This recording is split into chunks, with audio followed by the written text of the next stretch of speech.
नमस्कार, स्वागत है आपका बुक ऑडियो में। लेकर हाजिर हूँ गौतम कुमार सागर द्वारा रचित कहानी संगमरमर की रूहें, जिसे सुनेंगे आप मेरे यानी सुमन रावत की आवाज में।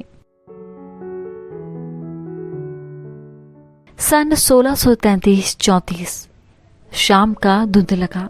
यमुना के कलकल करते हुए हल्के हरे नीले पानी में रंग बिरंगे जलपाखियों का झुंड उतर रहा था। दूर मस्जिद से आती अजान की बुलंद आवाज, कालिंदी के किनारे बड़े बड़े चमकते संगमरमर के पत्थर दखनी हाथियों पर लाए जा रहे थे।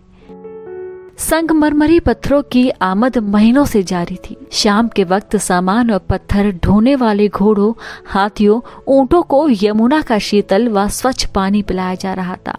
कुछ महावत हाथियों को यमुना के कम गहरे वाले किनारे पर ले जाकर उन्हें बहते पानी से खेलने की छूट दे रहे थे, ताकि दिन भर की थकान और तपन से राहत मिले। हजारों मजदूर दिन भर का काम खत्म करके यमुना जी के पानी में हाथ पांव धो रहे थे।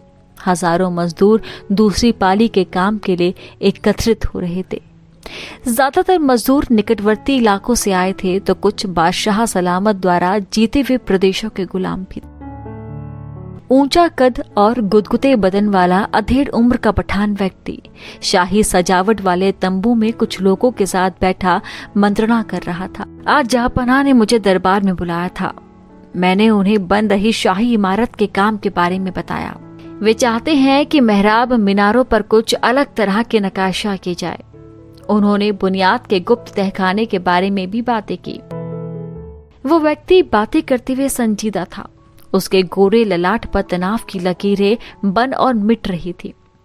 उसके सहायक वास्तुकार ने कहा, उस्ताद हुजूर, हम जरूर जहांपनाह के ख्वाहिश के मुताबिक ही ऐसी शाहकार की तामीर रखेंगे कि नस्लें इसका दीदार करके सोचेंगी कि हमने महताब को संगमरमर का लिबास पहनाया है।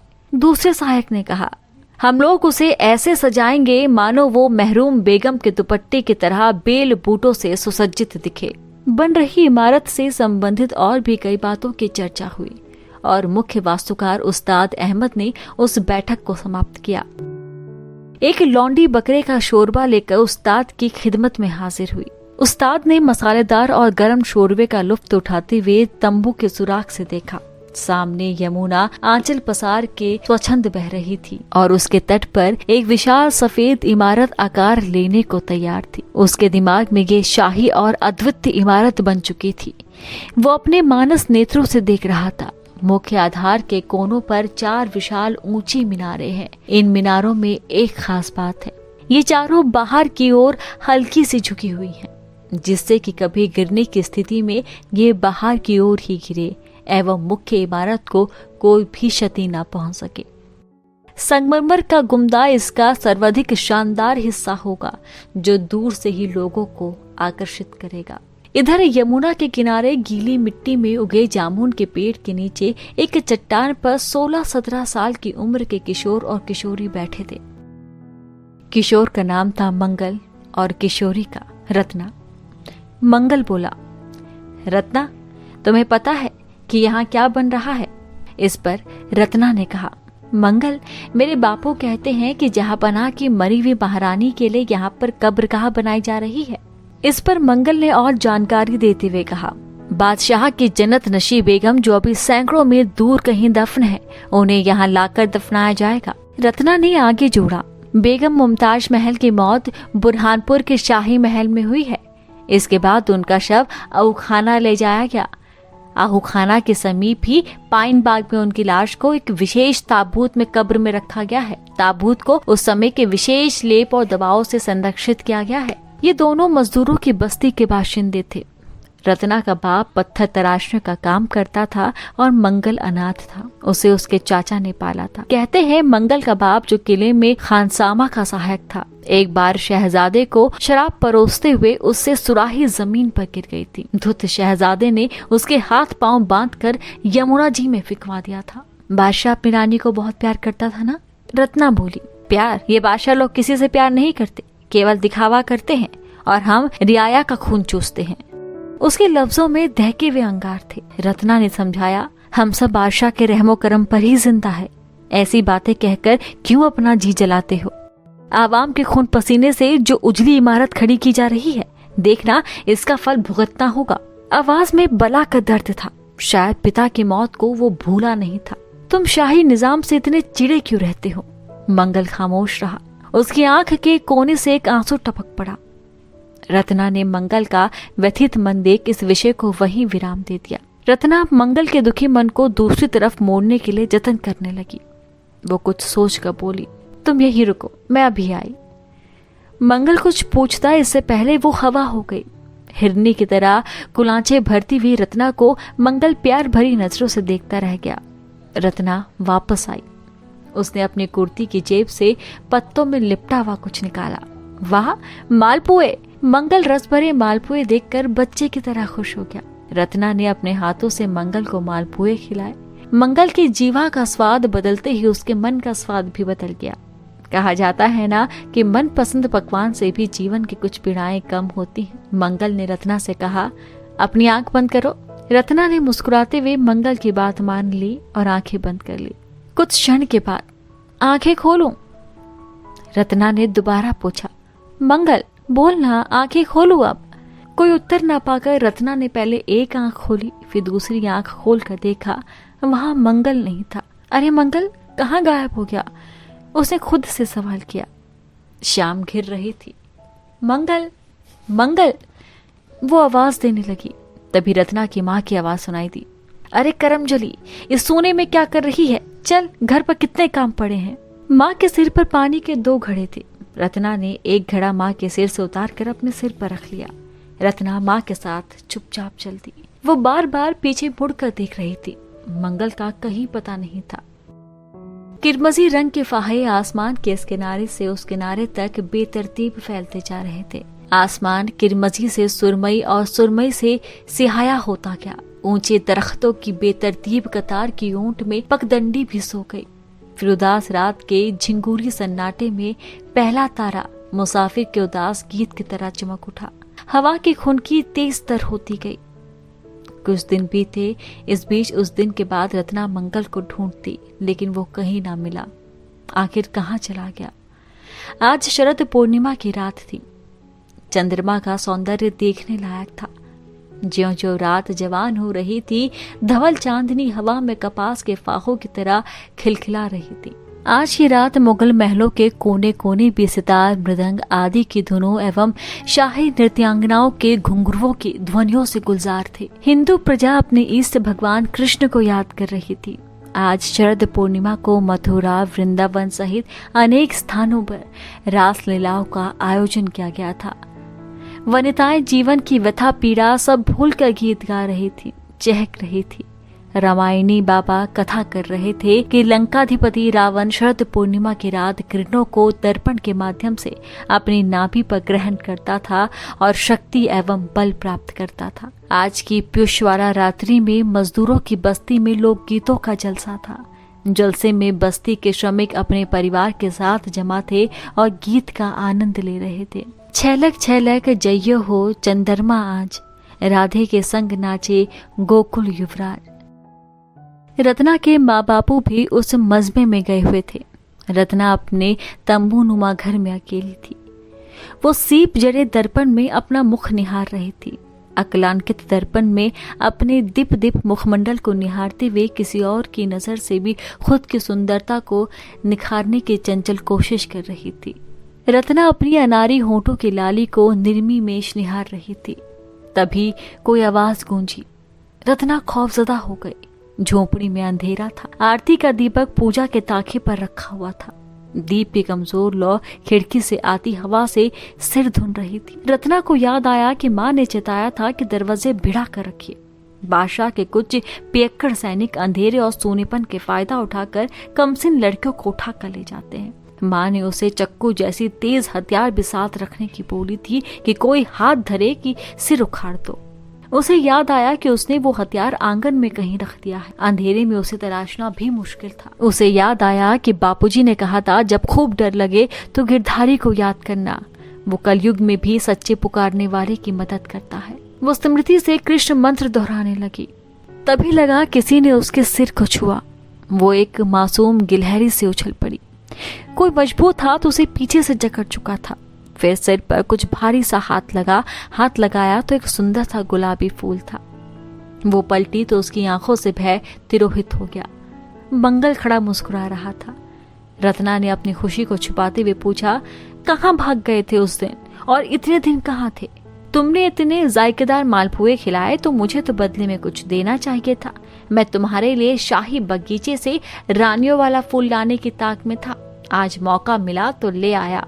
मंगल बोला, दैया रे दैया, शाही बगीचे में? वहाँ अगर कोई बाहर का घुसपैठिया पकड़ा जाता है तो बादशाह के सैनिक उसे घड़ियाओं वाले सरोवर में डाल देते हैं। हाँ, बड़ा भारी दलदल था, पाँव फंस गया था, लेकिन किसी तरह ये शाही फूल लेकर ही निकला। क्या तुम्हें उन लोगों ने पकड़ लिया था? रत्ना का कलेजा मुंह को आ गया। जान पर खेलने की क्या जरूरत थी मंगल? रत्ना के स्वर में भय तैर रहा था। मंगल ने उसके गोरे मुख को अपने खुरदरे हथेलियों में लेते हुए बोला, मैं अपनी जान के लिए जान पर खेला तो कौन सा बड़ा काम किया। देखना, एक दिन मैं तुम्हारे लिए सच में जान दे दूंगा। रत्ना इस शुभ घड़ी में ऐसी मनहूस बातों को सुनना नहीं चाहती थी। उसने मंगल के मुंह पर मेहंदी रची हथेलियां रख दी। रत्ना, मौत से इतना डरना क्या? रामायणी बाबा खंजरी बजा कर कहते हैं, सबको एक दिन जाना है। कोई नफरत करते करते, जुल्म करते करते मरेगा जैसे मुगल, कोई मोहब्बत करते करते मरेगा जैसे मैं। फिर मरने की बात? रत्ना झूठ मूठ रूठ गई। मंगल ने प्यार भरी मुस्कान के साथ उसे अपनी बाहों में भर लिया। रत्ना ने कोई प्रतिरोध नहीं किया। सारे लोग मजमे में गए थे। सारे लोग मजमे में गए हैं, हम दोनों जमुना के तट पर चले। मंगल ने प्रस्ताव रखा। रत्ना माँ से डरती थी, लेकिन मंगल के अनुनय और कार्तिक के प्रेमिल पवन ने उसकी नाक का पडला हल्का कर दिया। थोड़े नानुकुर के बाद वो मान गई। वे दोनों छुपते छुपाते यमुना किनारे पहुंच गए। चांदनी रात में यमुना के पानी पर गिरती चंद्र किरणें नयनाभिराम दृश्य रच रही थी। कालिंदी की चंचल जल उर्मियां मानो हजारों वर्ष पूर्व हुए कृष्ण गोपिकाओं के महाराज को याद कर तरंगित थी। बीच बीच में यमुना में कोई नौका भी दिख जाती। इस समय शाही हुक्म की अवहेलना पर कई विद्रोही सनातनी जल मार्ग से इधर उधर प्रवास करते थे, जान को हथेली पर लेकर। दोनों प्रेमी युगल यमुना जी के तट पर उगे भूरे हरे रंग की झाड़ियों के पास पत्थरों पर बैठ गए। रत्ना और मंगल के पांव यमुना के जल में थे। तलवों पर शीतल जल की छुअन, सिर पर चंद्र छाया और साथ में मनचाहा मीत। मंगल ने ऐसा अभूतपूर्व पल अपने जीवन में कभी नहीं जिया था। गरीबी और महरूमियत में जीवन के 16 वसंत गुजारने के बाद रत्ना की आंखों में भी सतरंगे सपने तैर रहे थे। रत्ना अपने प्रेमी मंगल के मजबूत कंधे पर सिर रख अपने नयन चकोरों को मूंदे हृदय गगन में तमन्नाओं के दीप्त सितारों को निहार रही थी। मंगल उससे कभी प्रेम भरी बातें कर रहा था तो कभी मुगलों के प्रति मन का गुबार निकाल रहा था। चलो ना, उस नई शाही इमारत के पास चलते हैं जो अभी बन रही है, रत्ना ने मंगल को झंझोड़ते हुए कहा। मंगल का मन उधर जाने के लिए तैयार नहीं था, लेकिन अपनी प्रेयसी की इच्छा का आदर करते हुए वो चल पड़ा। अब वे दोनों उस निर्माणाधीन संगमरमर की सफेद इमारत के पास थे। रत्ना हुलस कर बोली, देखो तो, जब भी महल बनेगा तो चंदा की रोशनी में कितना सुंदर लगेगा। मंगल बेचारगी से बोला, मैं भी राजा होता तो तुम्हारे लिए इससे भी शानदार महल बनाता, वो भी जीते जी। रत्ना हंसते हुए बोली, कभी कभी तुम बड़े जज्बाती हो जाते हो। मंगल हंस दिया। बातें करते हुए वो दोनों बन रही इमारत के सुनसान वाले हिस्से में आ गए। इधर आने की मनाही की तखती फारसी में लिखी थी। वे दोनों जल्द उधर से निकल जाना चाहते थे। तभी फौजी घोड़ों की टापें सुनाई दी। रत्ना डर गई। कुछ साहे उनकी तरफ पड़े। सायों ने दोनों को घेर लिया। मंगल के चेहरे पर क्रोध उमड़ पड़ा। रत्ना का मुख भय से पीला पड़ गया। सैनिकों ने दोनों को कब्जे में लेते हुए पकड़ कर बांध दिया। एक ऊंचे कद का व्यक्ति घोड़े से उतरा। उसकी आंखें जलते कोयले की तरह लाल थी। उसकी कदकाठी बता रही थी कि वो शाही परिवार से है। वो जहां पनाह का बिगड़ा हुआ दूर के रिश्ते का साला था, जिसकी बहन बादशाह के फुफरे भाई के हरम में उसकी बीवी के तौर पर थी। गुल्ले खान नाम था, बड़ा ही जालिम। उसने रौबीली आवाज में कहा, तुम मजदूरों के पिल्ले इधर।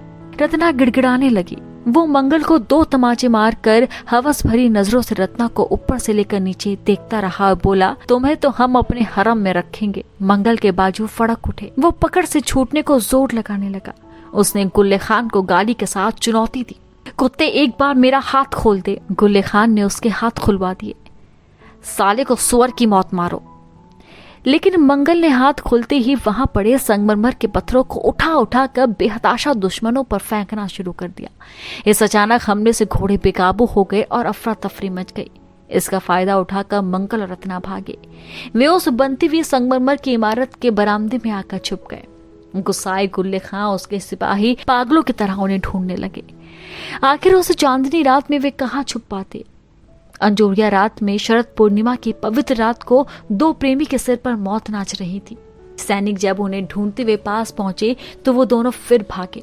भागते हुए रत्ना के पांव फिसलन वाली मिट्टी पर पड़े और वो नींव के पास खोदे हुए गड्ढे पर जा गिरी। रत्ना का सिर अंधेरे से गड्ढे में चट्टान से टकराकर लहूलुहान हो चुका था।